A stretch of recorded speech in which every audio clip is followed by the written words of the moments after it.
د سپوږمۍ راډیو درنو اورېدونکو سلام ستړي مشي وخت 10 بجې شوې په مرګرزم د دې ساعت خبرونو ته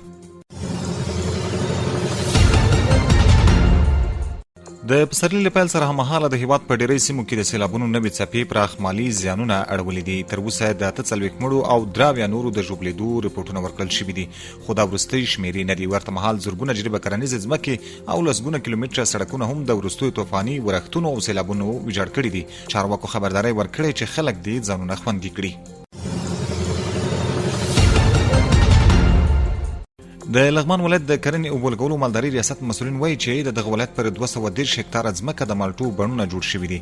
سرچینې ویلي چې د اټکل له مخې به سږ کال د دغه ولایت له بڼونو تر 2000 ټنه ډېرې مالټې ترلاسه شي.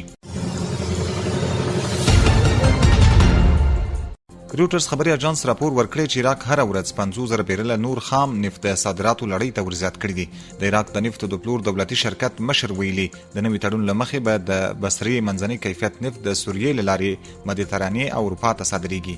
یو شمېر کارپوهان دا تړون د عراق د اقتصاد لپاره مهم بولي ځکه چې د صادراتو نوې لارې پرانیزي او نړیوالو بازارونو ته د لاسرسي کچه لوړوي. د ایران د بهرنیو چارو پخوانی وزیر کمال خرازي د اسرایلو د تیر ورځې په برید کې ټپي شوی او میرمن یې وژل شوې ده. خرازي د محمد خاتمي د حکومت پر مهال د بهرنیو چارو وزیر او اوس د بهرنیو اړیکو د ستراتیژیکي شورا مشري کوي. نوموړی د ایران د مشر علي خامنه‌ای له نږدې کسانو او د هغه د زوی مجتبی خامنه‌ای سلاکار هم بلل کیږي.